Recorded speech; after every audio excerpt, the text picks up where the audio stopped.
మీరు భక్షించే రాక్షస పరిపాలన కొనసాగించే రాక్షస ధోరణి మార్చుకోవాలి. ఈ పద్ధతి మంచిది కాదు.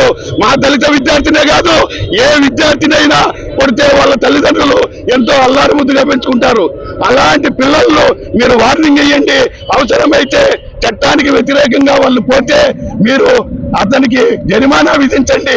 అవసరమైతే వాళ్ళ తల్లిదండ్రులను పిలిచి హెచ్చరించండి. కానీ ఇలా గొడ్డును బాధినట్టు బాధితే ఒప్పుకోము అనేసి మీకు హెచ్చరిస్తున్నాం.